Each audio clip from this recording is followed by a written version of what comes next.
one of the youngest international masters in the Caribbean, the only Caribbean international master to have gone the norm route. Wow. You have walked a road, Jasel. Welcome. It is my pleasure tonight. The pride and the gem of Aruba. Welcome, Jasel. How are you, my Thanks for having friend? me. It's always a pleasure being here, especially on Where, your show. where are you now, Aruba or Netherlands? Because I know you move between. Yeah, I moved in 2013. I moved to Holland Mm-hmm. after high school. It's quite common in Aruba to, after high school, to continue your studies in Holland, mainly because we don't have much universities in Aruba. It's very limited. And actually, I arrived 2 weeks ago. Oh, you're recently back in. Yes, I'm back in Aruba. And How are you adjusting? Because the Caribbean lifestyle and Netherlands lifestyle is so different. How are you adjusting? It's insanely different. The culture, the people, the climate. Having my family back in Holland, I used to live alone. Now I'm staying at my parents' place, so it feels good. And there's so much has changed on Aruba. So much has changed. So development-wise, I was in Aruba 2 years ago, and I must tell you, I loved it. I definitely loved it. I don't know about anybody else, but once this is up, I'll be coming back to Aruba. Definitely, I loved it. I spent about a week to two there, and it was wonderful. I won't even pretend it was wonderful. Right, good to hear that. So John is saying new background just for this time, John. You know the flow gambits have to be switching around, so just for this time. So welcome everyone, and I have with me Jasel Lopez, and many of you will know him now. A couple years back, we were talking about players from Aruba, and I'd said to a lot of people, watch this guy, watch this guy. And I don't need to say it anymore. He's announced himself so loudly, so loudly. We go back to 2007, and my friend Ramondo, and I don't know where he is. I don't know if he sent him the link, Jasel or his brother, but big up. Those are two of my Aruban friends. They told me in 2007, hey, let's watch out for this young chap. He was just 13 at that time. And my, what a talent I saw in 2007 in QSO. What a talent. And I am so proud because Aruba needed this, Aruba wanted this, and they worked so hard for this. So I am so proud of them. I am so proud of you, young man. Now you're 26. I can't even call you a young man just like that. You're turning into a big man. Yeah, I have to get used. I have to start adjusting myself. Yeah. All right. Well, a number of good evenings coming out, and I see Jayla is saying he was watching you on Davis Chess Channel. Steel Pulse, Amsterdam is a good place for chess. Yeah. And I used to play in the coffee shop, so you know me, Steel Pulse. Once I'm on the show, I have my coffee. It's Blitz and coffee. So definitely have my coffee. Jasel a little young. He doesn't have any coffee right now. I think I'll make some tea later on. But I never know. So for the young masters out there, Jasel has told me he's going 12-0 and nothing you guys can stop. And I know what can do to stop him. And I know that a number of people have said it, but I feel good tonight. I feel like we're going to get our first 12-0. I see a number of them in the crowd saying not going to happen, Jasel. So, hey, that's on you. That's on you. Yeah, I have to do the impossible, right? Well, they're saying it's impossible. I'm backing you tonight. There are some implications if you don't. So I'm all for the guess. Alright, 2007-13, you won in Curacao, and I was amazed. What age did you start playing? I started playing when I was 5. When my you were father taught 5? me and my brother. And yeah, ever since then, we used to play at home. Late at night, we used to play chess, me and my brother, even my sister, even though my sister didn't really take it that seriously. Only me and my brother.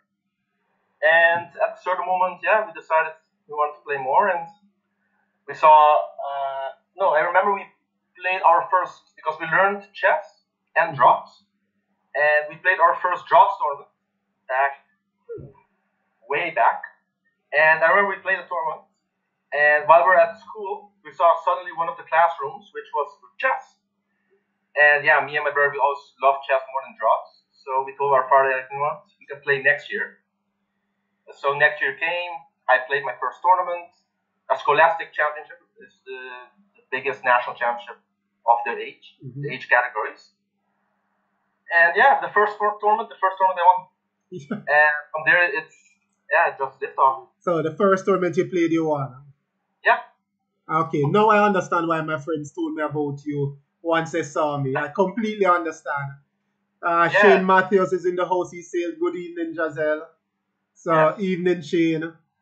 So from the first tournament, wow. Yeah. And I know that Aruban, the two brothers, had a development plan for you. You came up in that development plan. Yeah, both of them. So Raimundo and Moritz, they both invested a lot of time in youth progress.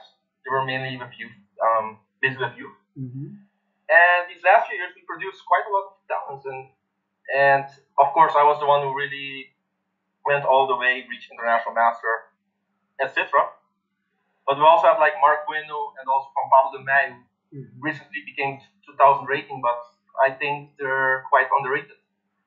I believe they're a bit more than that, and they're still young, they're still ambitious. So I do believe it's because of Raimundo and Morris, the years they put in chess, they brought in competitive chess, they traveled with us, or they tried to do.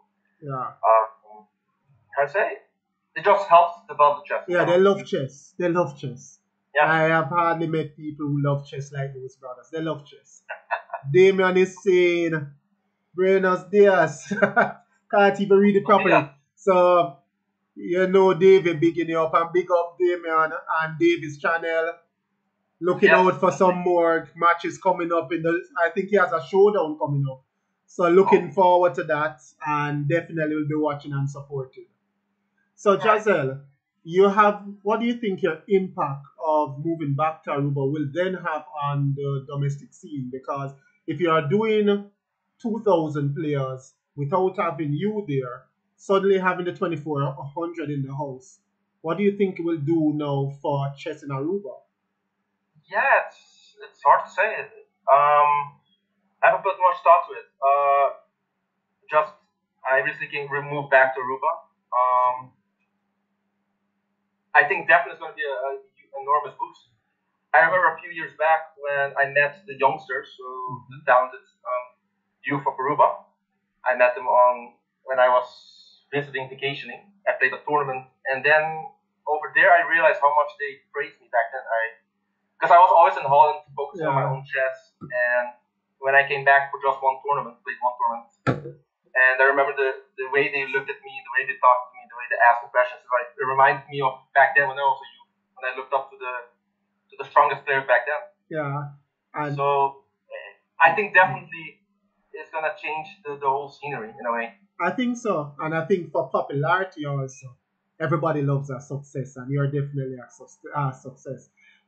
I was Olympiad a couple weeks ago, online Olympiad, and we played Aruba, but what brought me tremendous joy was I saw Octavio playing still, and I was so happy because from I started playing, Octavio was playing, and I saw him playing on the online Olympiad. I was like, wow, that's amazing. That's longevity. Yeah, not only Octavio is playing chess, but he's also one of the longest presidents of the Chess Federation for all these years. So he did a good job, man. Yes. He's still active, and he really, really has passion for chess. I was so happy when I saw him playing. So if he's watching, Octavio, good evening, sir, and you have done well, sir. So hopefully he'll be watching or at least seeing the replay because he has done well for Aruban Chess. Alright, so while we love talking, we have to play some blitz. I'm not seeing the young ones on as yet, so I think you're going to be facing fire from the beginning, Jasel. And as I told you, minimum you can go is 12-0 to have any talk. 15-0 makes you a legend among legends. So let's see. I got a challenge, by the way, by J. Lloyd Chin. Alright, so J. Lloyd is good.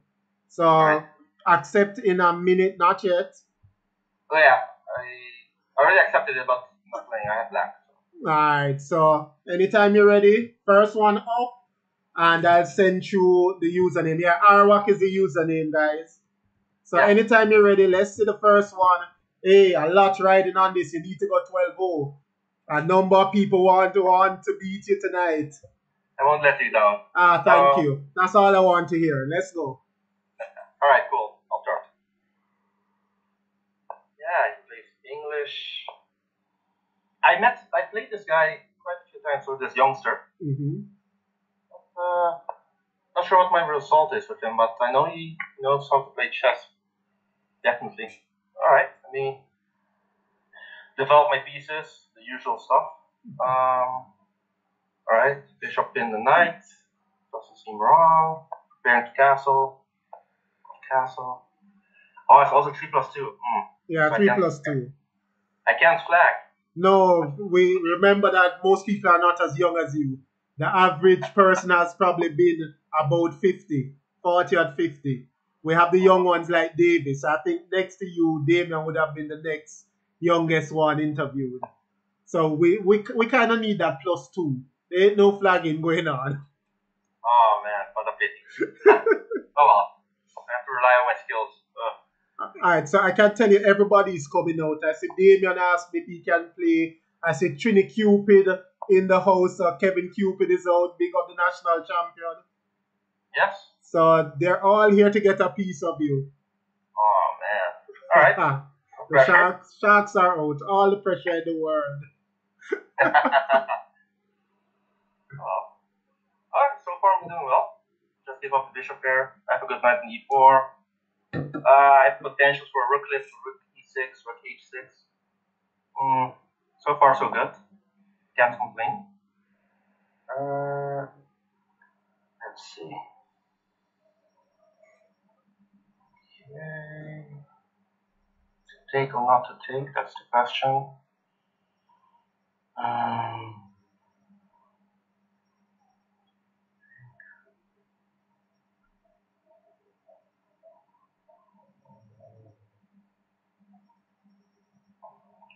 Alright.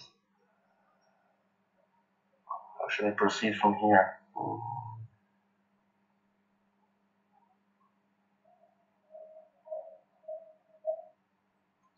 Okay. Let's go with rook e6.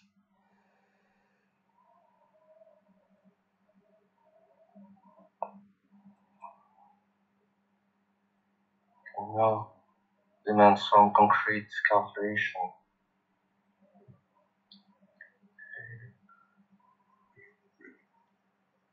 Knight takes.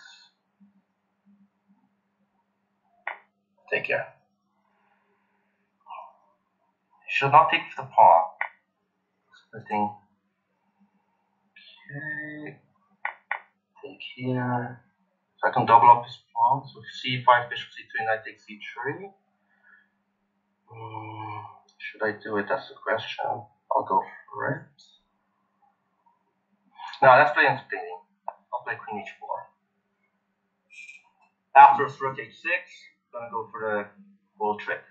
Alright, don't say the trick. He may be listening, and he's sure as hell watching your time. 1 minute up on your time. These youngsters are fast. Yeah, should be careful. I agree. Okay, so far I'm not complaining. Bring another rook.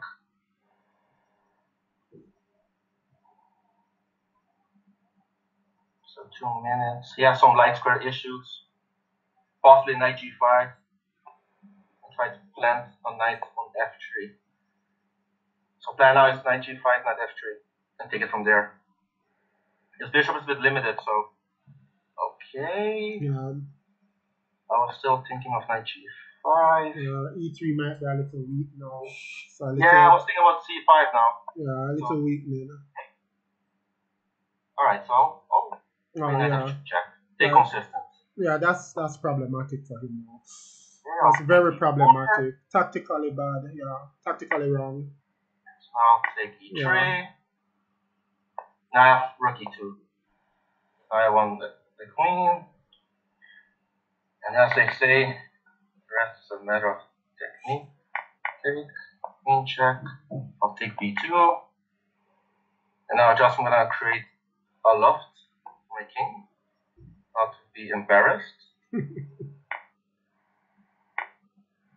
Okay. So queen against rook. Okay, I'll pick up the rook as well. Queen against king. Yeah. Alright, so after a good start. Okay, 1-0. 1-0. I remember this kid. I don't know if this kid was where I'm at. I think he once drew me in one of those Caribbean tournaments which we organize once a week. Alright, thanks for the game. Alright, so that's 1-0. Alright, 2 more challenges before we go into the first game. Tell me the names. We'll go with the youngest name that's in the lot. I have Jamaica Youth and CWK Jaden. Alright, Jamaica Youth need to tell us who he is. Last week he came on, and I'm not sure who Jamaica Youth is. I also have CWK Darren. Alright, no, those are the older ones. They're supposed to go the next route. Okay. So, alright, let's go Jamaica Youth. Yeah, let's see who Jamaica Youth is. So who should we play, Davey?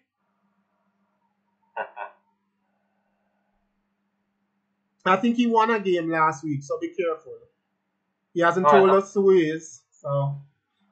I'll take a challenge. Yeah. I'm playing against Jamaica Youth. Alright, so let's go. I think he has aptly named himself this to get games early on the program each week. So, we'll see. He has a question mark next to his rating, so he's new to this. Yeah, so, I checked last week. Right. I'll play simple. Okay, that's modest. Bishop e7. What I remember about him last week, he played quickly. That much I remember. Okay. He's quite courteous to me, giving me the center. Yeah. It's very kind. Big center. I appreciate that. You said thank you? After let's see if I'm gonna win the game. You never know. Well, landing theory. Even though I don't know, I like this theory. If this new theory, I like this. Okay, F5. Yeah, definitely a Jamaican. Oh. I can't vouch that it's a Jamaican though. Playing radical moves. Yeah, everything for the initiative and peace play. That's us. Wow. Strange French-like structure. He surprised me with his moves though. Yeah. What's the last thing you would expect there? I wouldn't have expected that. I know we have a French-like structure. Okay. Yeah. Except I have C4. Yeah. Some weird lines of the exchange gets you that, but then you wouldn't have the E6 pawn. So it's strange. It's really a strange structure. Yeah. Yeah, I'm also a French aficionado, so I know a bit of these lines. Well, let's see how he solves that light square bishop then.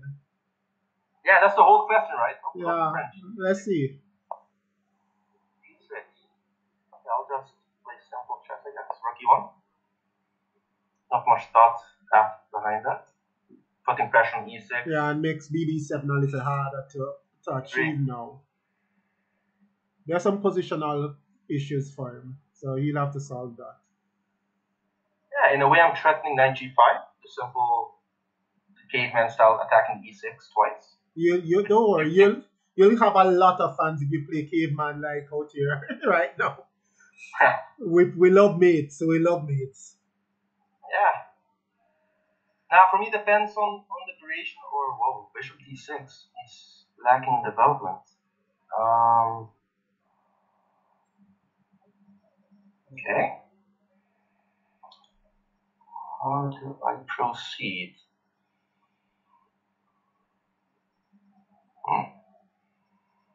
So normally the plan is actually to exchange the dark square bishop and get total control on E5. That's mainly the positional idea behind why. In this case, he's like lacking behind the development, so I'm trying to punish him. Maybe with knight G5, putting pressure on E6, depending how he defends. Maybe bring my queen over to F3 and H3.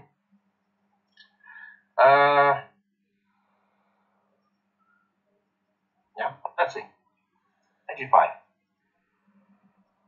Bishop H times H2 doesn't work. He doesn't have knight G4. And always doesn't work out. asking a serious question on e6. That's how I'm going to defend it. And queen f3, queen h3 is coming up, putting pressure on h7 and extra pressure on e6. I guess this should be the move. And I'm up on the clock, so.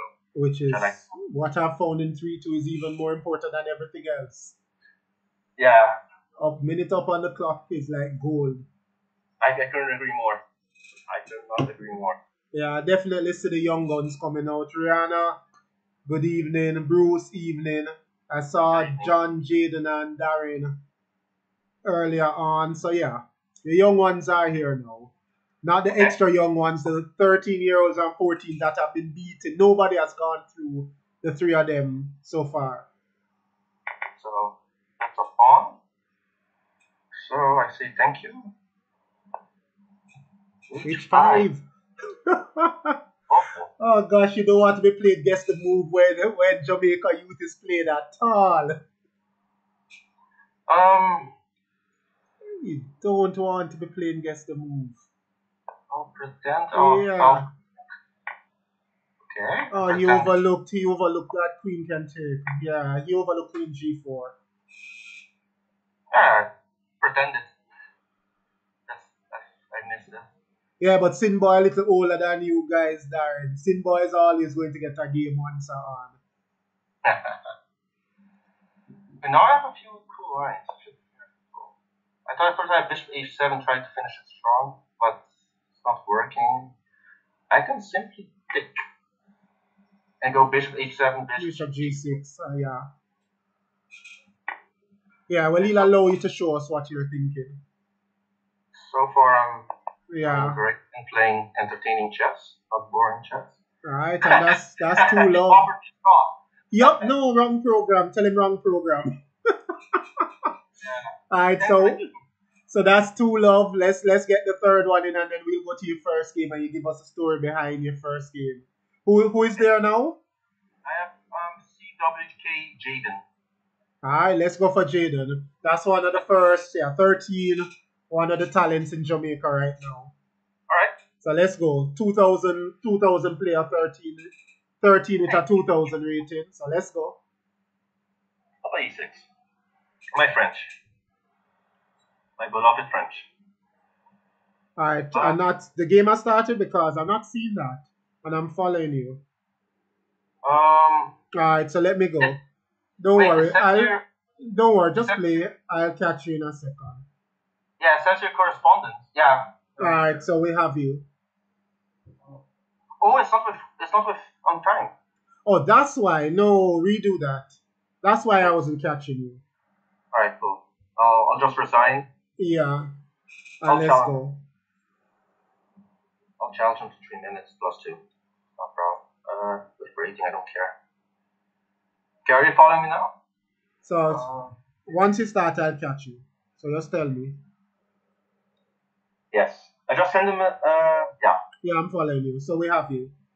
Okay. I have white again. Nice. So we'll get this back again. I'll play d4. You don't want the French coming out this time. Yeah. The game can't count down. Correspondence without clocks, no. Yes, I saw. I knew it was something weird. I saw something about waiting for your opponent to play.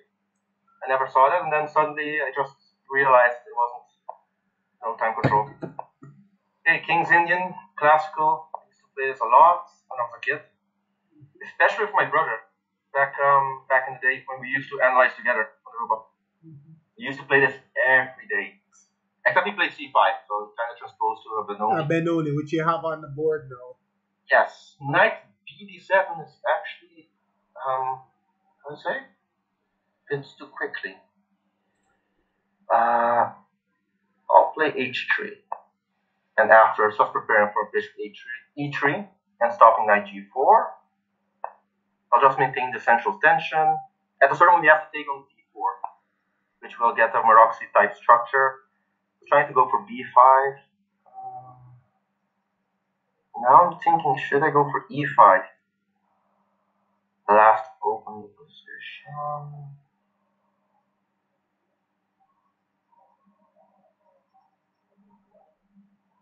Why not? Yeah, I played it 3 moves ago. Where you played h3, I was going to go e5, e6.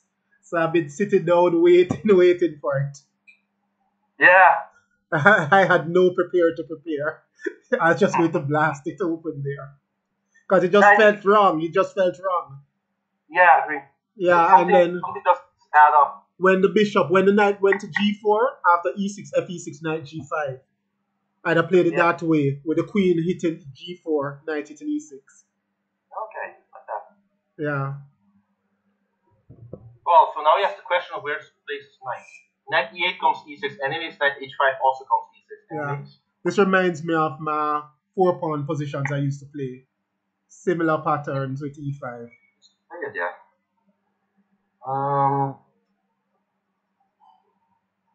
If you say A, you have to continue. So if you say A, you have to say B. So I have to go with it. Knight g5. I just saw cool b6. Knight c7 is oof. Wow. Yeah, astonishing. He's still holding on here. Okay, this is getting exciting. Putting some resistance. His issue is actually his knight and bishop cannot move. So it's just a pawn, but yeah, but it's long-term positional pressure right here. It's long-term positional pressure. Also, his king is a bit vulnerable, so maybe he should go with b6 now and just solidify and pretend that nothing's wrong. I can assure you he's listening to you and going, okay, what did the IM say? Oh man, I forgot about that actually. Okay. Well, CWK and here comes your b6. Anyway. Oh man. Okay. It ain't stupid. Now I understand why Ryan was so quiet. It's succession. Okay, makes a lot of sense now. Oh well. Don't worry. Yeah. The hell. You can give misdirections every now and then. I agree. I'm not the most perfect chess player, so I also do a lot of mistakes. But I still like my position, so that's important. So he solved one issue now, which is the pin.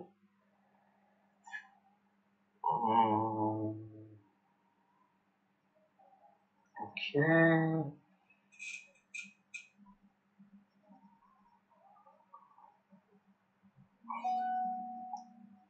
I'll just place my rooks on central files. Nothing wrong with that. Always very patient, Jasel. Always very patient. Now I remember once. Okay, so now it's time to strike. Yeah. I'll play f4. Pose the question: where's the knight going? Knight c6. Wow, I missed that. Okay. I'm dealing with some clever people now, clever players.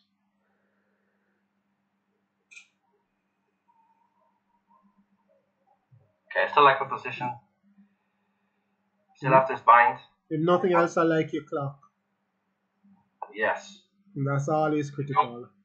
You know me about my flagging skills. Yeah. Second. Okay, he's also playing fast. A bit bothersome. Let's attack the rook first.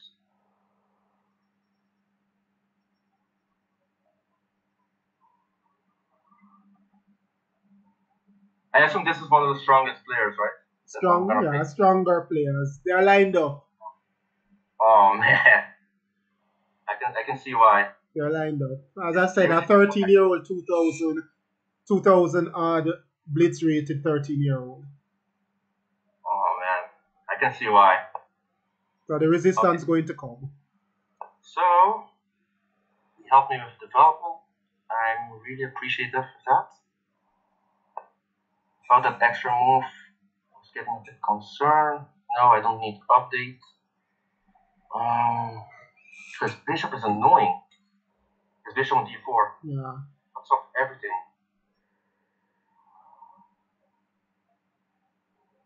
Okay, I'll play bishop g4 after the same question, where is this rook going? Okay, I'll play bishop f4. It's gonna exchange, give the exchange up. Don't forget I'm attacking c7 as well. Play e5, which is not. This smells tactic. Something smells fishy. And it's not fishy enough.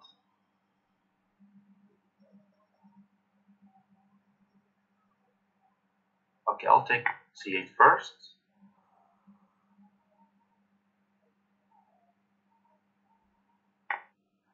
And I'll take here. I'll do as if I haven't. No, I think this must be working. That's okay. I'll just place my queen. Defending my rook. Okay, that's smart again. Let's see if it can be also smart. Bishop f6.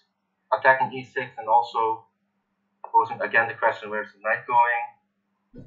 I'll continue to place more pressure. Okay, take, changing everything, but then I'll have a rook against bishop, which I think I can convert. Okay, that's a bishop. Okay, and that's 3-0. Yeah. Alright, this is getting warmer. Let's see that clock run down.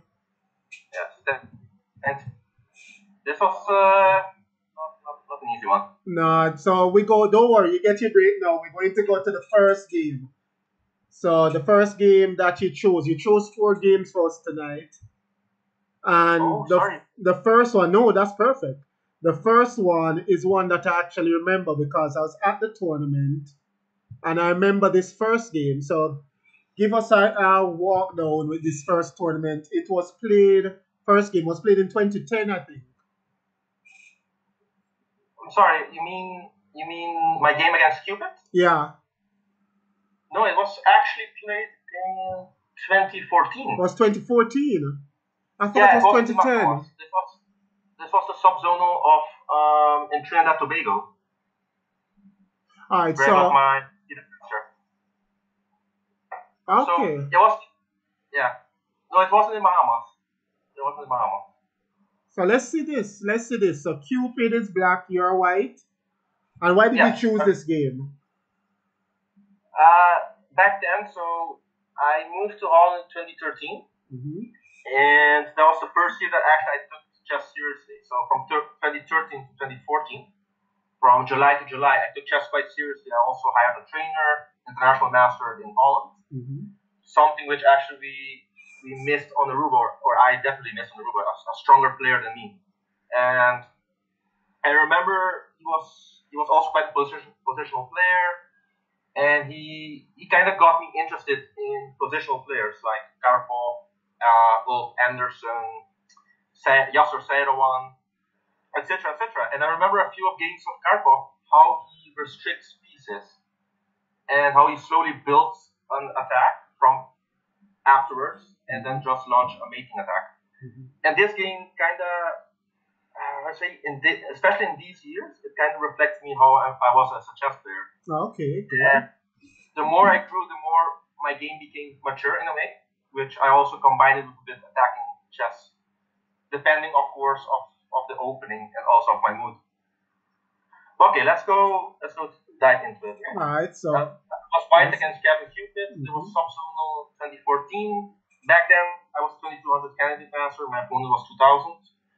I think most of the viewers know now that my opponent at the moment is national champion of Trinidad and Tobago. He's a FIDE master. I think he's 2190. He's extremely strong. Back then, we were a bit younger, so it's normal. So I played d4, d5, c6, and I haven't prepared much beforehand. I think it was a 2-round game on that day. So I just decided to play my regular stuff. Back then, I used to play king c2, play g6, e3, bishop g7. So normally we just developed. I have to say, if I will be completely honest, back then I really don't pay much attention to move orders. And we're gonna go quite quickly throughout the opening, but just know that I haven't played the correct move orders. Fortunately for me, back then I didn't know either. So I'll just continue developing moves. So b3, queen a5 is a bit weird, but okay. It was an idea, knight a6. I play castle. Notice that knight b4 I have queen c3, so that I pin the queen. So he played d6. I played a3. And now if he plays knight b4, I'll just take. So I think I can move it, right? Yeah. So knight b4, I'll take. Queen takes. Bishop b2. Queen a6, and then I'll take on d5. And the ensuing middle game is I'm quite well. Yeah. I exchange less, but my pawns in the center are extremely strong and golden in this position. So he played b5, putting more pressure on c4. I decided to continue my development, something which is extremely important in chess. Back then my opponent played bishop b7, which added on a bit awkward. But it does have some sense in a way that it indirectly has influence in the central squares of d5 and d4. However, I don't have to take on d5 or I don't have you don't have to take. You can just keep the tension. Yeah. Yes. So here they decide to play e4. So now if he takes on e4, I'll take knight takes, and let's say if he takes knight and then bishop, and now we can see the difference between the bishops. His bishop is defending, my bishop is attacking his pawn. So small details, but if you start accumulating such details, it will lead to an advantage, a decisive advantage. Of course, back then my opponent played b6. And what you just said is so important for young players to understand. They rush to try to get this big advantage, but honestly, if you accumulate those small advantages, it will add up. It will add up. It's like saving in a piggy bank.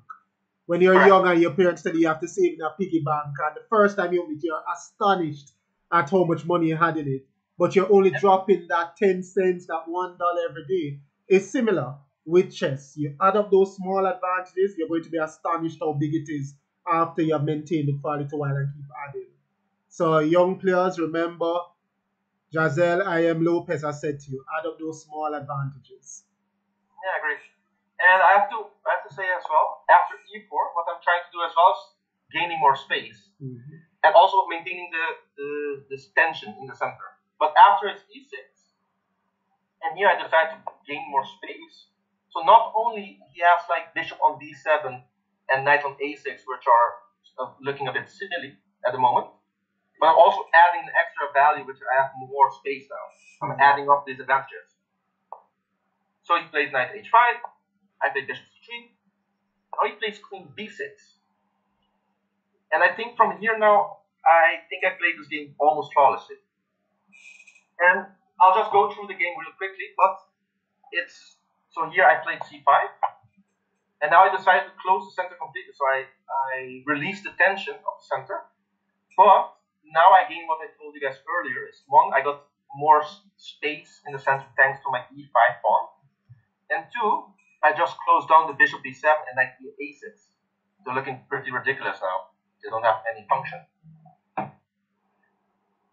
So I played c5, my opponent played queen d8, I played rook fe1, my opponent played knight f4, and here, I don't know if you can ask the viewers a question, but here, what would the viewer play here? If you guys have to choose. Alright, so guys, you have 30 seconds, let's get those moves in. Yeah, just 30 seconds. 30 seconds, let's see the moves coming in, guys. Just shout out one move in your head now. And I'll have a sip of my juice. Alright, I see bishop f1 coming in from one player. Two players going bishop f1. Saving that piece.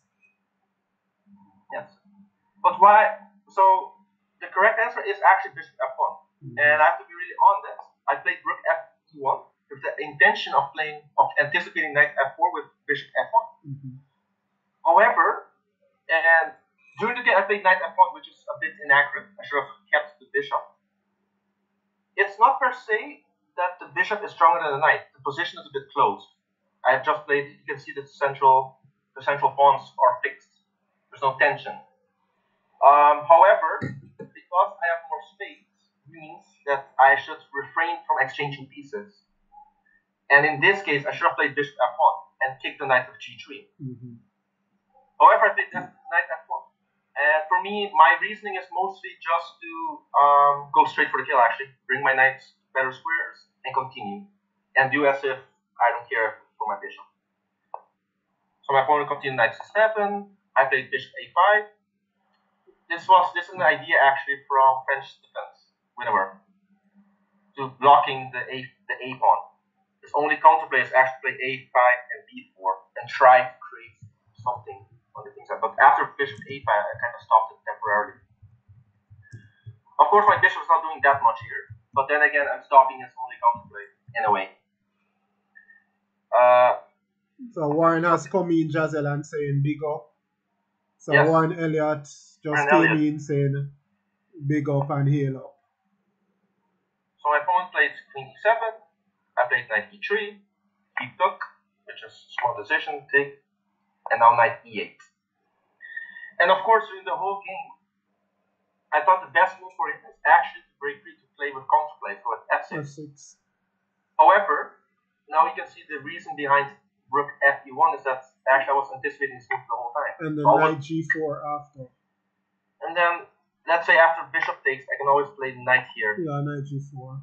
And this control on e5 will secure me and everything in the position. I have the whole control of the whole board. His bishop is weak on b7, his knight is purposely, and I still have this pressure on e6. So I understand why he didn't play f6. But yeah, then again, what happened in the game was he will just suffocate him. We played knight e8. I played knight f1, which was a bit strange back then, but remember, I wasn't that great as now. He played knight c7 back. I played rook a2. The idea, again, if he plays f6, I can double up on the e file. Knight e6. Now my bishop has done his job, so I decided to bring his bishop to a better diagonal. Bishop d2, bishop d5, queen e4, queen e3, sorry. And now I will just slowly take all his counterplay away with f6. My opponent haven't realized it, so he played rook e8. And now after queen f4, I literally took all his counterplay away. I restricted a few pieces of this, so his bishop on b7 and his knight on b8 doesn't have much future. And now I can slowly, gradually attack on my strongest side, which is the king side. And the reason why it's strongest is because I have my pawns pointing this way. I have most space on the king side, and my pawns are pointing that way. And one of the things when we look on, do have you earned the right to attack? Just cut that board in half. And when you cut the board in half, you realize that white has 5 pieces, the rook, the queen, 2 knights, and a bishop on the king side, while black just has the rook and bishop. King can be counted also, but he's still outnumbered. So just from a sheer simple count, white has earned the right to attack. So attack. Yep, that's better. He played knight e7. Now I played queen h4. The idea is to actually just stop any counterplay of this. Right. Thanks for the follow. I think that's a 200 follow, so big up and thank you. Yes. Played bishop a6. I played knight f1. I played b4. I played a4. So again, look at the structure. The way I'm placing my pawns and the way I'm placing my pieces, I'm restricting his bishop on a6. I'm still restricting him. I'm not giving him any chance to bring his bishop into the game with bishop d3 and then bishop f5, for instance. I'm stopping every play of this. And I'm slowly just gradually building my attack on the king side. So rook c2. I was having a good time here, so I was just improving my pieces slowly. And remember, back then I used to study Karpov's game, and what I realized with Karpov is he slowly improves all his pieces first, and then starts an attack. So rook c1. And by the way, rook c1, the idea is actually to stop any sack on c5. Mainly. So h3. So now comes the question actually how to, because if you see my pieces, my knights aren't doing that much. They're defending pawns. And there's a rule, I remember, I think Tarashul said it, like knights are better placed on open squares, which aren't defended by pawns. Outposts, they call it. And then the question comes how to reach these outposts. And then comes the Dada with h3. 3 and then knight With idea of h2. knight. Yeah, nice. And up. I see Steel Pulse having fun tonight. Steel Pulse calling out your ideas. Great. So he's having fun tonight. So there's bishop f8. I played knight h2.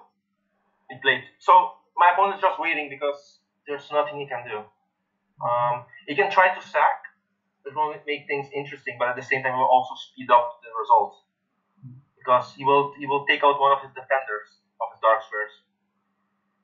So sacking is not an option, but then again, what else he can do? He can't sit that's and why wait. I really like this game. Yeah. He's without counterplay. Yeah, he's completely without counterplay. Yeah, I can just slowly build my position. And by the way, he could have stopped my idea of knight g4 with h5. I can put it on the board. But then I'll just play g4. And he just gives me a hook point. He gave you a hook, so just quickly exploit that hook. Yeah. Knight g4, knight f8, knight f3, knight 3, knight d7. And now, of course, there's a really nice saying. It's like, how do I say? Good position doesn't win games. Good moves are. So in this position, I have an excellent position. All my pieces are doing tremendously. But now I have to start. You have to find the way. I have to start making progress. Right? I can just keep moving for my king, but it won't do much. And he has been waiting for you to do something. He went bishop back, bishop up, knight back, knight up. He's waiting for you to miscalculate, actually. He's waiting for the execution because he's without counterplay, so something has to happen. Yes. So here I played knight f6 check. He takes. If he takes with the bishop, I will just take the pawn, and dark squares. It's still really bad. Yeah, the I dark have squares. all control of the dark squares. But the thing is, if he takes knight, I take back the pawn, which is very important. Bishop f8, and now knight e5. And this game, I have a few students in Holland as well, and also in Aruban. And if we just compare the pieces, so my pieces, my minor pieces and major pieces with his pieces, we might be equal on material, but the power of my pieces speaks volume in this position. The fact that he doesn't have any counterplay on the king side whatsoever, and on the king side he shouldn't be playing because that's his weaker side. His king is weak there. I have a lot of pieces there. It just says that I'm completely winning in this position. Most beginners won't know this because they just count the material, the points, and will realize we're equal. But the fact that the strength of my pieces outweighs this. So in this case, all my pieces are way better than his, and the winning formula is just to break through on the king side. And just like you said, in a way, I kind of cut the board in half with my structure. Yeah, that's exactly what you did. Yeah. So from here, the game just continues like queen a4, h6. I played h4, but it's fancy. Most of the times, fancy play can come arise because I have a strong positional edge. In this case, I'm completely winning, so I can play such fancy moves. King h7, rook h3, king h7, rook g3, king h7. Now I decide to play h5. So I have to win the break. Rook g7, rook h3 check. And now I have to be honest here. Here we were kind of going low on time, and I saw one quick win, and I just decided to pick that one because it's the win. But it wasn't the quickest win. So I played rook h3 check, king g7, and here I played fancy. I played f7 check with mate and 2 to follow, right? Which I completely missed. I have queen g4 and queen h4, and the next move is mate. Yeah, but effective nonetheless. Yeah, after f7 takes, queen takes, and then mate the next move. Yeah, that's effective. But just the fact that I took away his counterplay, improved my pieces, and then gradually play on the strongest side of my board. That's what I really like. Very instructive. Very instructive. And showing how when you're dominant positional and your opponent is without counterplay, the attack will come. The attack definitely would come. Yeah. There's no need to rush. Just gradually improve your position, and then suddenly you just have to find the weak points. And the hook points in the position. I think the rook c2, rook c1 is the maneuver I like the best because it just killed the counterplay. I would have Yeah, looked, had that not happened, I'd have looked for bishop c4 at some point. Not even knight yeah, c5, I'd have looked for bishop c4, allowing pawn takes, and try to have the connected pass pawn complicate. yeah, But with rook yeah, c, with rook c2, rook c1, you took out bishop c4 completely, and there was just no counterplay there. Really, really nice positional move. But yeah. again, we have to go back into it. 3 games after each one, 3 games. Oh man, So you get ready. My question to you while we go over though, you have played chess in Aruba and yeah. then you went over to Netherlands. Tell us about your first thoughts when you landed on that Dutch scene and just how did you get settled? What was different about it? Just the whole environment when you landed and you got to your first tournament you started playing. Yeah, it's different. As I said, so after my high school, I decided to take 1 year off of study and I decided to pursue 1 year of chess. Uh, it was different because I moved, so I was 19 back then. And back then I always lived with my parents. And at 19 age, I decided I have to move to Holland to pursue chess. So I stayed there with my uncle for 2 years or so. But that year when I went there, I remember it's totally different. It's the culture is different, the people is different. The fact that I have to plan my own trips, my own tournaments, it's not something that I was used to doing back on Aruba. Back on Aruba, the federation plans everything. For me back then, it was just completely from start. I didn't know anyone from the Dutch scene, or very few people. I started training with a trainer, which helped me a lot, but there was also a few language barrier back then because my Dutch wasn't perfect. So I did struggle with the language as well. About the chess level, it's extremely strong. I mean, I struggled quite a bit. I started really well, but when I reached the 2200 mark, from there I took like 3 to 4 years just struggling with everything, with coping with chess, coping with the weather, the climate. Um, Also, afterwards, after my 1 year, I started my studies. So I also have to combine chess with studies. It was tough. It was not easy. The first tournament I played was a rapid tournament. I remember, which I scored decent. I think I won against one international master. I drew a few. And remember, one thing most people forget is when I was back on the Aruba, the strongest player was me for quite a while time. So there was a small peak when I started playing chess seriously. There was like the strongest back then were 1900s, 2000s. And I think when I was around 15 years, I could officially say I was number one of Aruba. So from 15 to 19, I didn't really have much challenge. And there wasn't much people that can really teach me of chess. So when I was in Holland, I was really glad to find people that were stronger. I played in a chess club that was way stronger than me. They had like 5 FIDE master GM. So for me, it's like starting from the bottom again, in a way. And it was really pleasant. I took me a while to reach IM, but after 2 years, it went really fast. I made some good friends, and I put a lot of effort with hard work into chess. Okay. All right, Uh, I want to walk that you're the only Caribbean player to have done the norms. So yeah. I want to walk that journey after these 3 games, not before. We have a number of players waiting and a number of players. I have about three Yeah. questions for you also sitting in the chat. So let's go. Tell me who is there and let's see if you can go 6-0. I have again a challenge of Jaden. No, well, CWK Jaden. Jaden, only one a week, so I have definitely right. can. So that's the username I just sent out for everybody. Who else is there? CWK Darren. All right, that's one of the big guns. 2300, 14-year-old blitz rating. Oof. So Yeah, I'll take it. it's time to fight. Alright. Accept this challenge. Mm-hmm. Alright, I can have the white pieces. I can abort and give him black. Nah, just play. The blacks are going to need it soon. No, I like the white, not right now. Playing against strongly with white. But I'm just saying. Okay, 3d5. Alright, let's let's take to c4. It has done me well. Knight f3. So far, so good. Oh. Okay.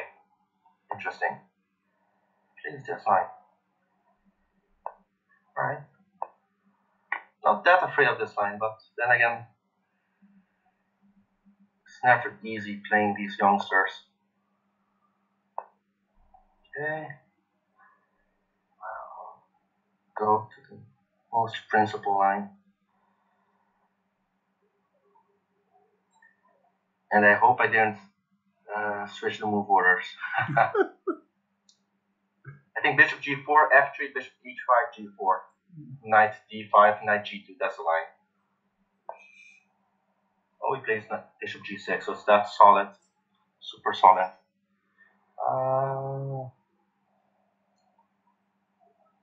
What the hell?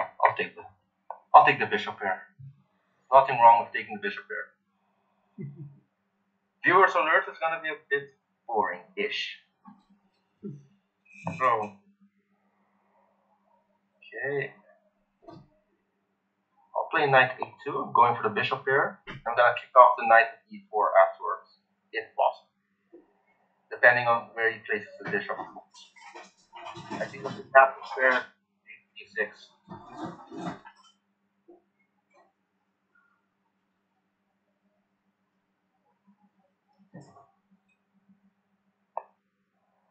Okay. So if I play e4, he plays knight b6, attacking my pawn d4 and also my bishop. And to be honest, I really like my bishops. So then you have to keep it, I guess. I'll say I'll keep it.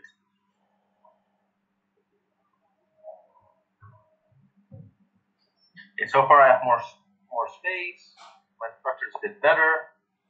I do lag behind in development, but I have my bishops. My knight back. But of course, Black's doing that perfectly fine. He's super solid. There's nothing wrong with his position.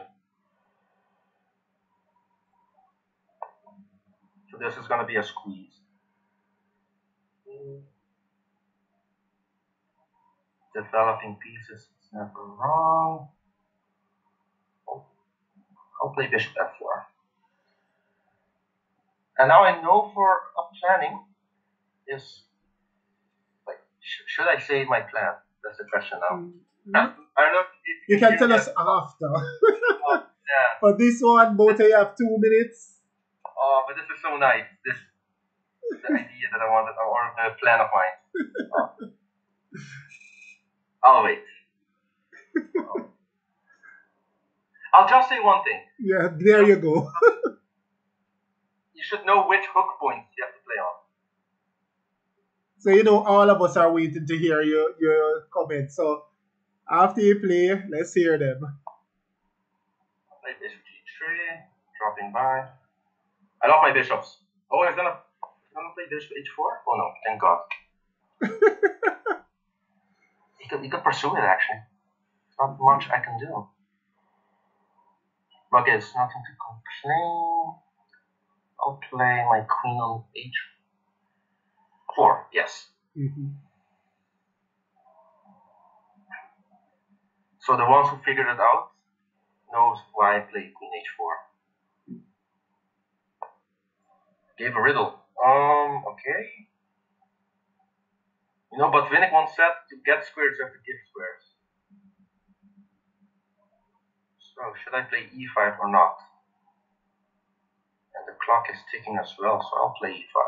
Alright, so let's see which square I'll follow the valuable. classics. Yeah, we'll see which square is more valuable now. Yes. The thing is, he has a superfluous knight. So one knight is doing good, the other knight has no work at all. Yes. b5 is quite clever, but I'll just let it be. I'll continue with my plan.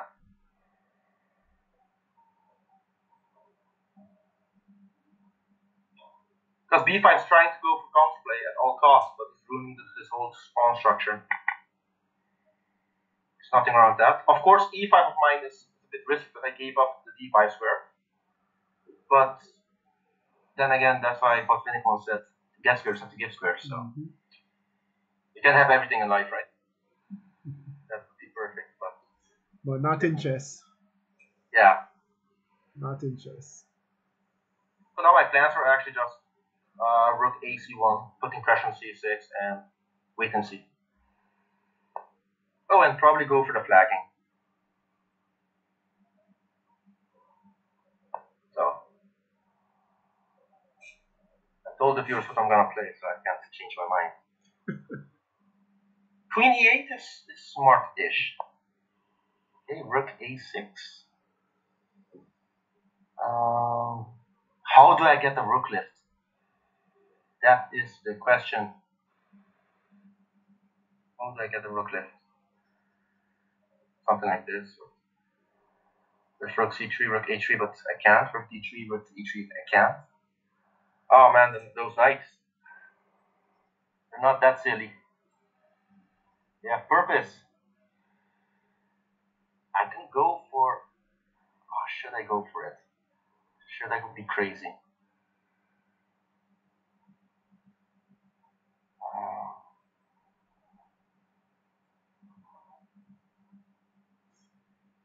My call, yeah, that's how I think into my call. I've been sitting here wondering if that's going to be played, but clock going down can't say nothing. Ah, yes, that's what we're wondering if you're going to play Jasel.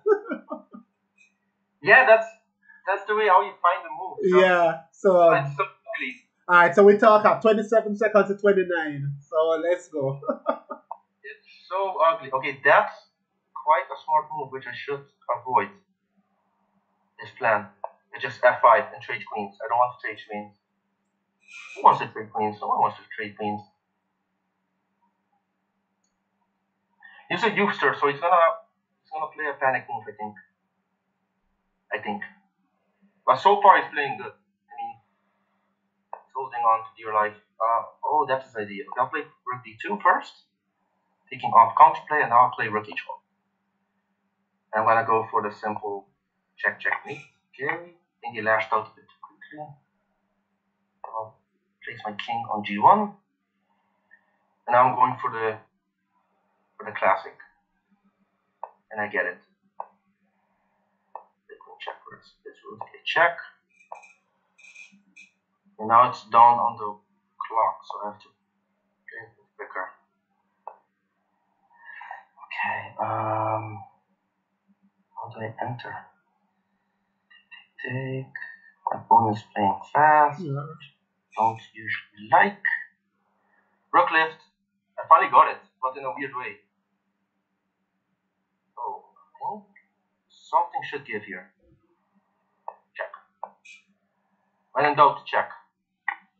Check. I think he drops the rook. Yes, he drops the rook. Pick up the other rook. Alright, so before we run into the other games, we have a couple questions. So let's field some questions and then we go to the other game. How did your the new environment affect your chess career? So Nathan, well, let's see. I'll ask you as it is. Did your environment affect your chess career? So I'm not sure if it's the environment in Aruba or Netherlands. So Nathan, if you can elaborate on that question, we're going to move on to another question and just elaborate on that question first. What was your highest rating, FIDE rating that you have reached? I think it was 24, 27. So 24, 27, nice. That's my highest, yeah. So in Netherlands, how did that environment affect your chess career? Oh, it affected a lot. I really don't believe I can reach that rating staying on Aruba. Never. Mm-hmm. It's so much, but especially what really helped me a lot is two things. One is I switched clubs in Holland. Mm-hmm. I used to play for a old men's club, then for that way, from Amsterdam, my club in Amsterdam. And after I switched to another club, which was with youth players, with alert ambitious players. And I started befriending them, like I befriend a few IM GMs. I even have Luc van Wele in my team. He was a top 10 in the world. Mm-hmm.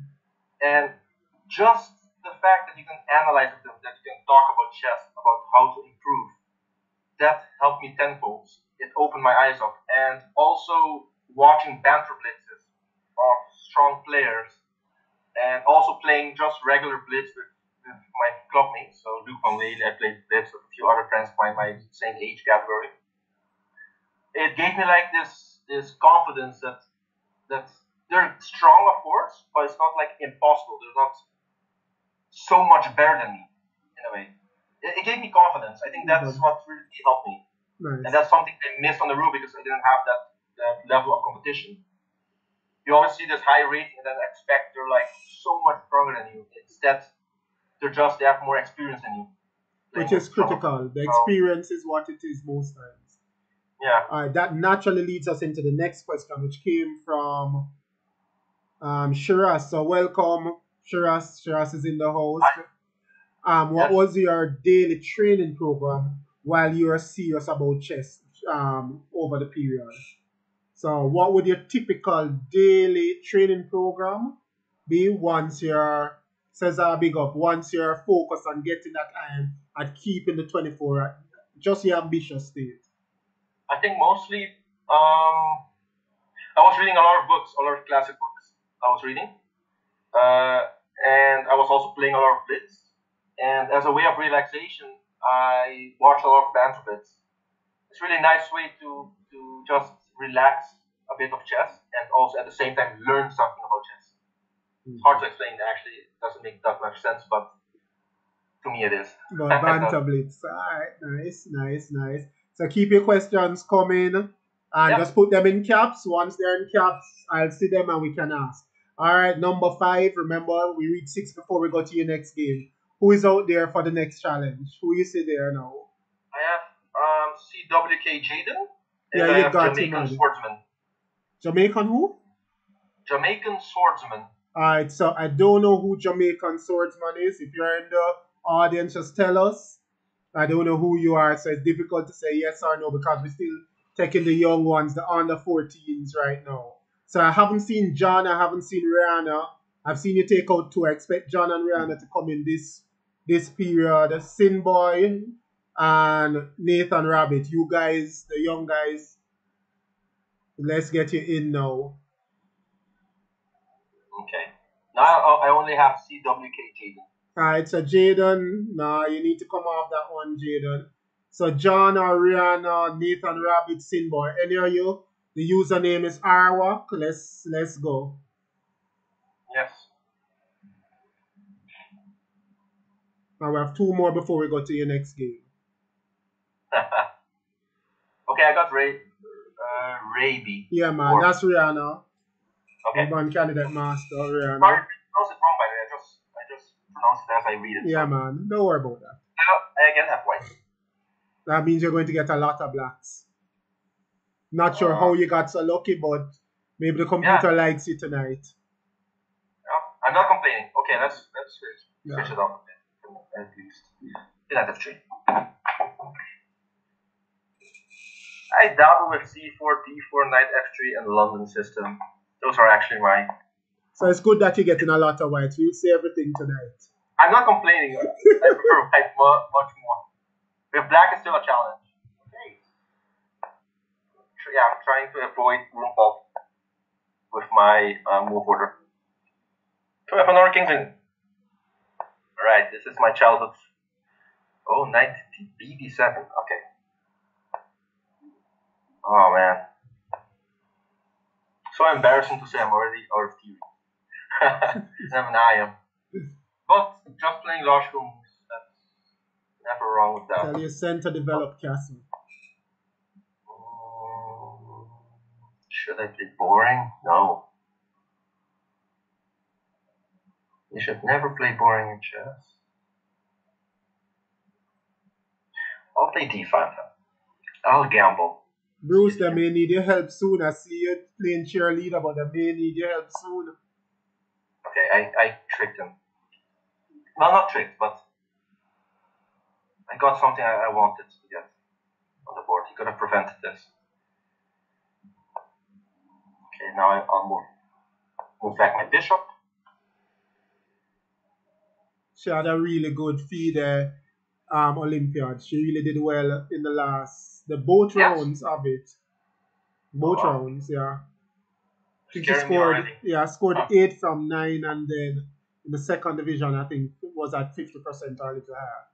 But Yeah, she did that's her impressive. 8 from 9 in the first So now, section. yeah, so now in this structure, it's important to know that white should attack on the queen side. So if I Mm-hmm. play a3, you will play a5. Mm-hmm. I can go pawn hunting, but I'm not usually a fan of pawn hunting while giving up my bishops. So I'll play b3 first, then a3, and then b4. Just a slow way. Slowly building the queen side play. He's gonna play with f5. Yes, but yeah, knight e8, f5, f4. Those are still common. So I'll play a3, f5, f3, f4, bishop f2. Those are most expected moves, which I think he's gonna play. She's gonna play. Okay, f3. All right, bishop f2. So now it's a race to the death. Who comes first? Normally should be white, but black always lands the last blow. Yeah, I'm a King's Indian player, so I play the classical as white and King's Indian as black. So I've had But both sides of this race. you used to play 4 pawns, right? If I not Yeah, mistaken. but I played the classical after Bahamas. I went into classical.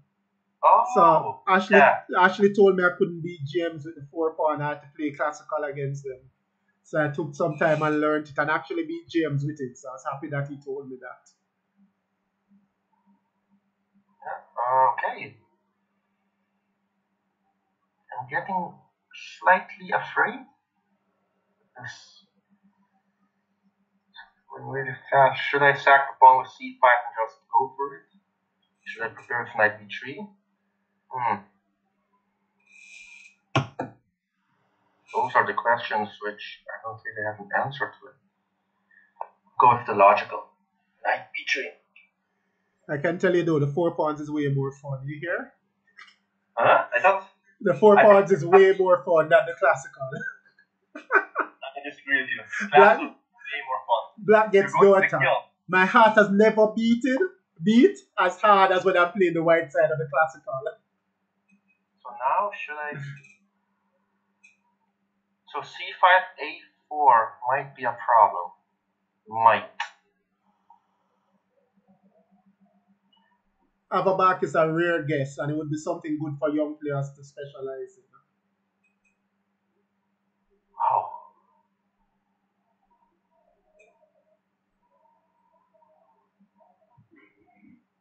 Jaden Adani plays the St. Jacob variation with knight e2 and then bg5. I will do something I haven't done before. Taking on a5. Now playing a4, and then after playing c5. Might be quite slow. The thing is that black's not set up for that kingside attack as yet. Yeah, my opponent played is interesting. He maintains knight e8, something which. So now he's gonna push for g4. The problem is his knight is misplaced now on e8, superfluous knight. So he plays g4, I plays bishop h4. It's like a common team. And that pin is gonna be really annoying.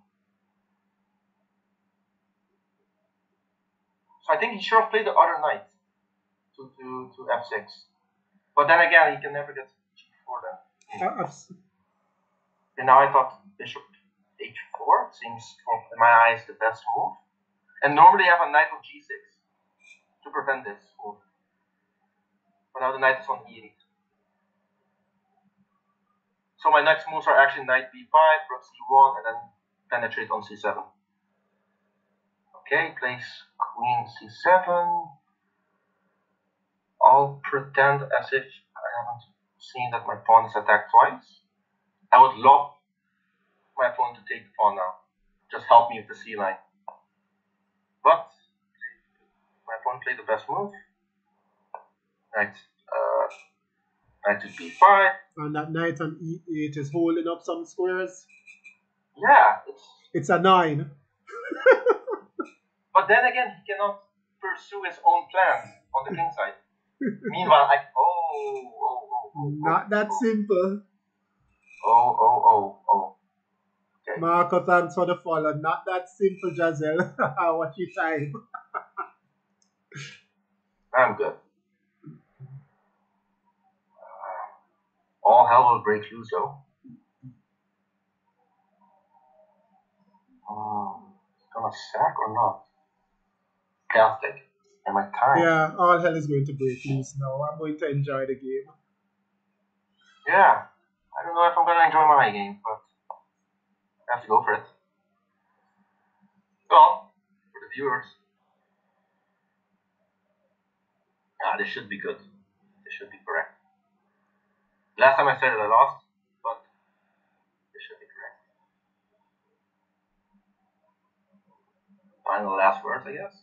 Oh, that's a good move. Yeah, I'll take pawn. Yeah, take. I want to see why it's a big move. Pawn is good. I'm kinda threatening knight c6, knight e7. So knight c6, I attack the rook on d8. Right, and remember they're listening after you in the last 30 seconds. Yeah. Okay. So you want a pawn. I will play knight c6, attacking the rook, but I was threatening. Yeah, that's the problem with it, and that's fine. That's Oof. fine. All So right. here's the thing with the difference. Let's debate this for a second. So the 4 pawns for me, as against the classical. The classical has way more content. Way, way, way more content. Okay. And it's like the Rui Lopez in chess. You must play it. If you're looking to understand all the pawn structures, all the piece plays, you need to play the classical. Yes. Without a doubt. But it's such a nerve-wracking opening. With the 4 pawn, what I found when I played the 4 pawn was, especially when I was a specialist before I went into the classical, was that it afforded white a lot of play due to the space advantage. And if you are a player who could handle space well, you'd make it uncomfortable for it. Didn't matter who was playing black. You'd make it tremendously uncomfortable. And guys, one of the things Jazela told us is that the internet gave issues a little. So this is the first time we've seen a break. So he'll be back in a second if he's not back already. And especially when he told us he's going 12-0.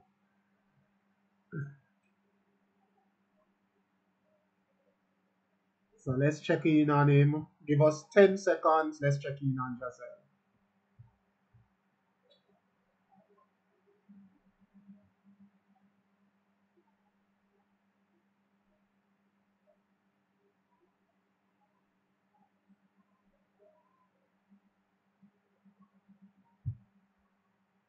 Alright.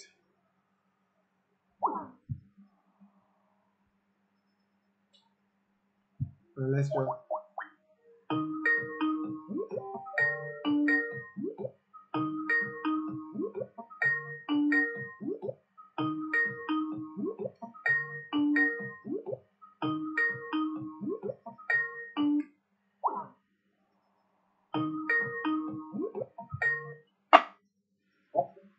Sorry.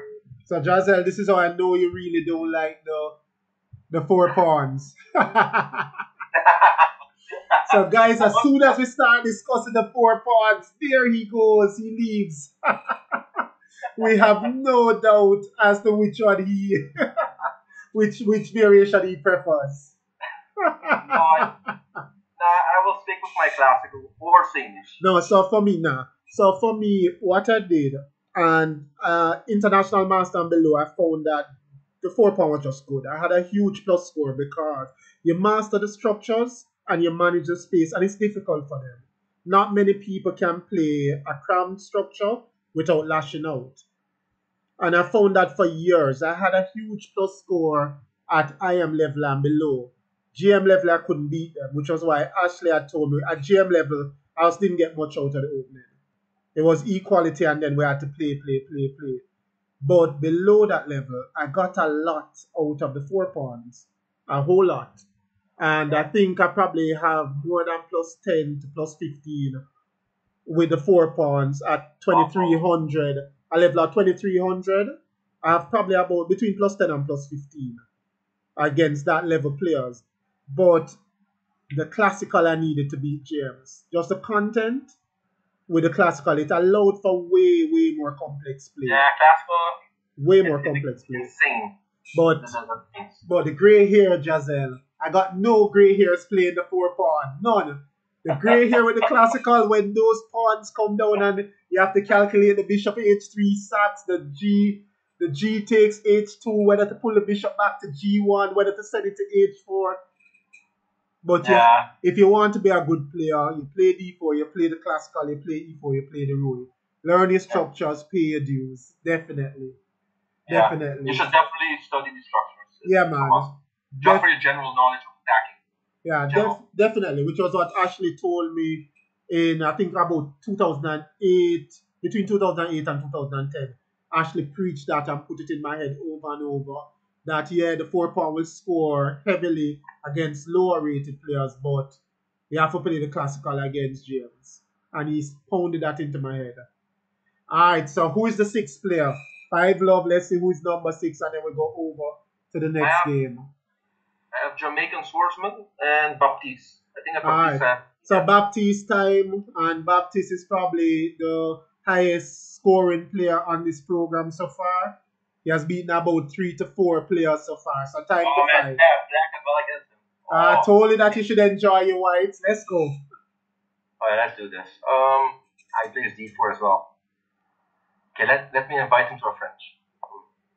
Okay, then to the French. I dabble with many lines here against g4, c4. Okay, I'll take risk. I'll go for it. I'm gonna play a pet line, which I had some success with, some also not. I'm crazy for going for this, but no risk, no glory, right? Okay, I'll play bishop at e7. G3 makes a lot of sense. Play bishop at 6. So the line I'm playing is quite ambitious. I'm trying to play like a Benoni without creating any weakness on g6. With the move g6, of course. However, there's some downfall to it. The knight's a bit awkwardly placed, and queen d3 is astonishing weird. What's this idea? Yeah, yes. Developing moves. There's nothing else, you got 20 seconds. Any moving blitz that gets 20 seconds and don't drop material is a brilliant move. Okay.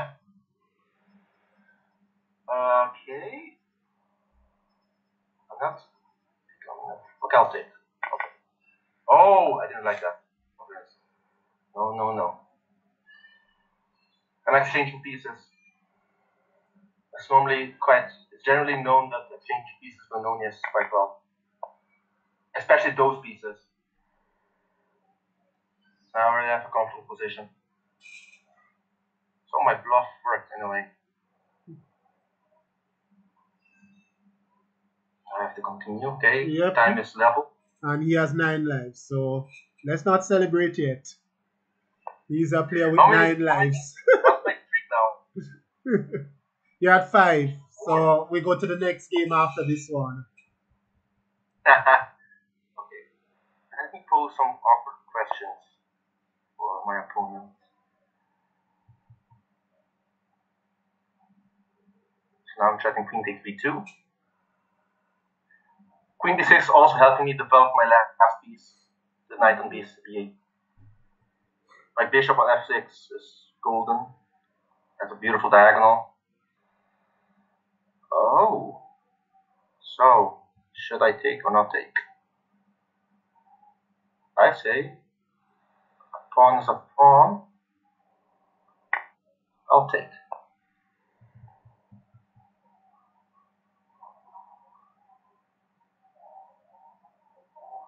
Okay, I'm giving him an initiative.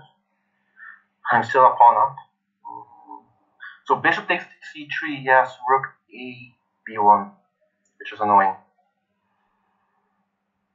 So I say, thank you very much, I'll keep my pawn. Now he's playing quickly. The best thing to do against the master. Show no respect. Play quick. Best way. It's normal. Okay. I have to bring my knight. Backing his queen. Now bishop against knight. My bishop is way stronger. I'm pawn up. I like my chances now. I will take another pawn. I'll take my rook in the 8.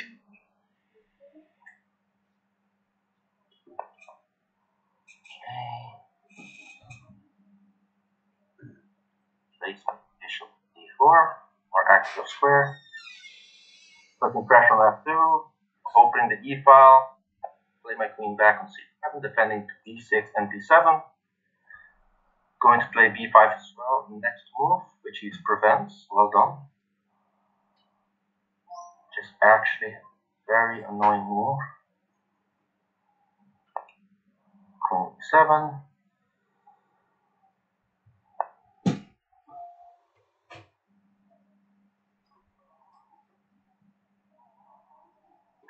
Exchanges should favor me. I don't know why I'm not happy with this change.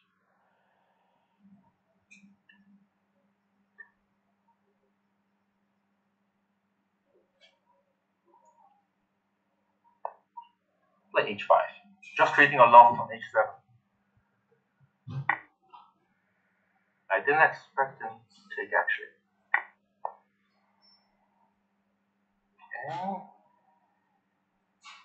My opponent is playing mighty fast as well, which is scaring me a lot. He does that. Told you 9 lives, so you have to beat him.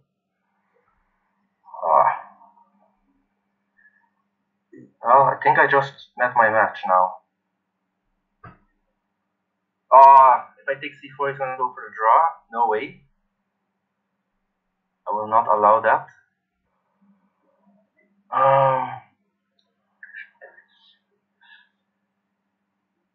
Take f5.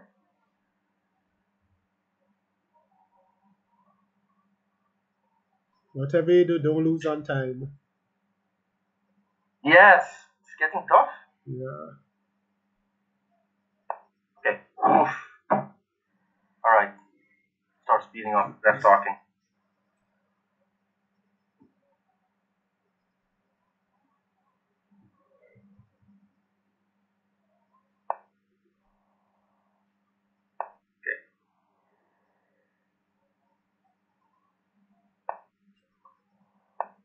Okay. Rook is defending f7. All I want in life is to take the bloody pawn. Check, check, check. Oh man, I have to go back.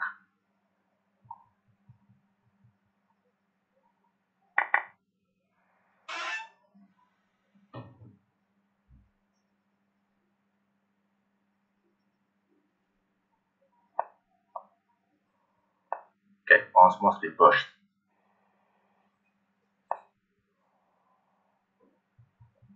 How he's going. I have to play boring. Sorry, folks. There's nothing wrong with playing boring. Don't judge me. Nothing wrong with playing boring. I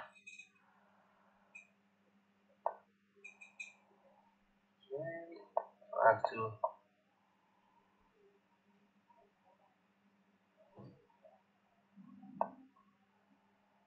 Oof. Okay.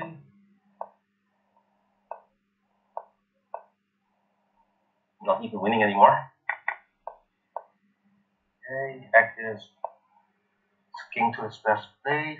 Attack pawn. King.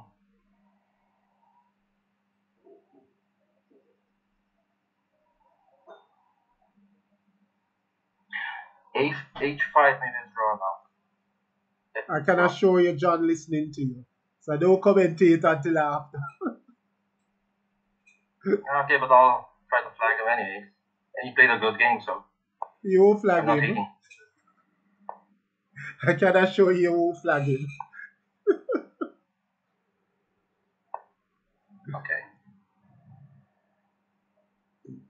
But now comes a moment which I have to realize that I will not go to 12-0. Yeah, but you still can go undefeated. Nobody has done that. Or I can go for the losing. No, that everybody has done. Well,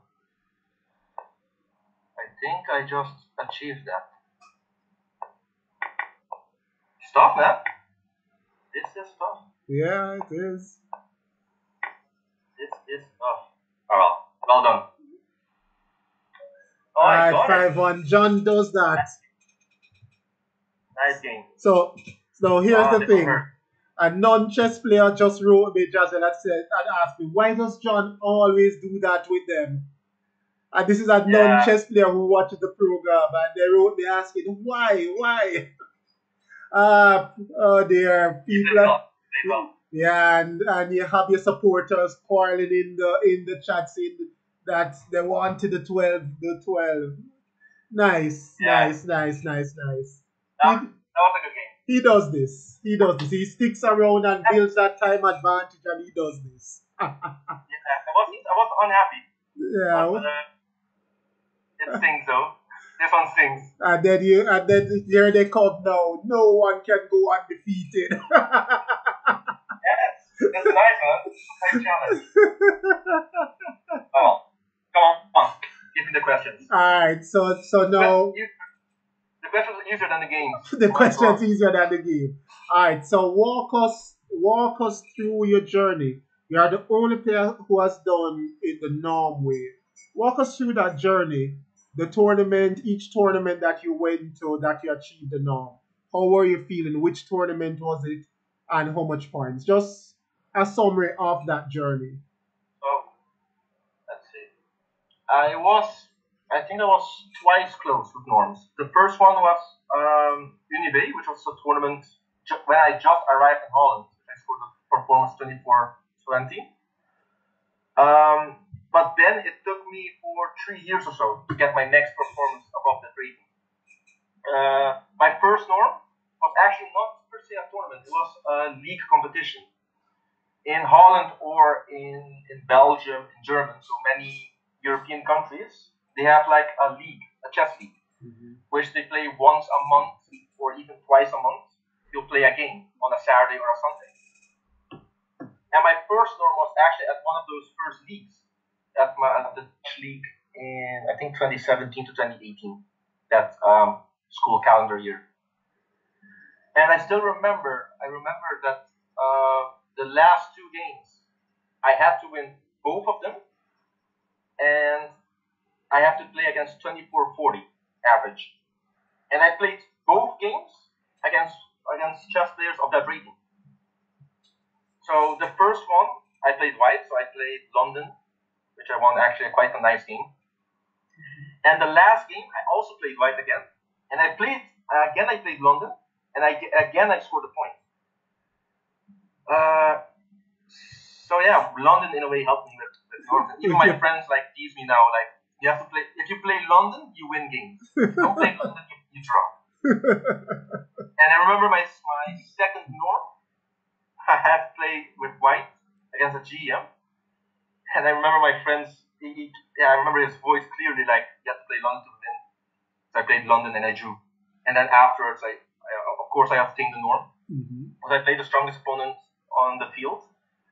But yeah, it was his wisdom, his infinite wisdom in a way. So we need to play the London. No, so London was great to me, and French as well. So those what make me a master. No, I got two norms with competition, so playing once a month, and I got a norm in a round robin tournament, which was actually till this day was actually my best performance. I haven't won the tournament, but I played clearly above my level. I reached the 2400 barrier at the tournament, and I was leading the tournament the whole time. Only to the last round to lose. Yeah, just stupidly. But of course, for me, it was more important the norm than the Not the general throwing. tournament. Yeah. Yeah. Definitely, definitely. It Definitely. was What was that it was an feeling? old journey. It took me quite a while. It took me 7 years, 6 years in Holland to reach IM. Oh, okay. It's How it's did it not easy. feel when you got it? When you realized that you got that last knock? How did it feel? Oof, I have to be honest. The last norm. Hmm. So the last round, I had to play a draw to get the norm. Hmm. And I remember 2 weeks, 3 weeks before the round, because it was a competition. So I had like 3 weeks time to keep thinking about it. And I have to black pieces. Because my coach, Luc van Wele, he placed me as black last round, he told me, and on the last board. And for 3 weeks long, I was like kind of suffering, like, imagine if I lose now. The whole year, I worked really hard just to ruin it on the last round. And I was so fortunate that my opponent also needed a draw to also get his norm. So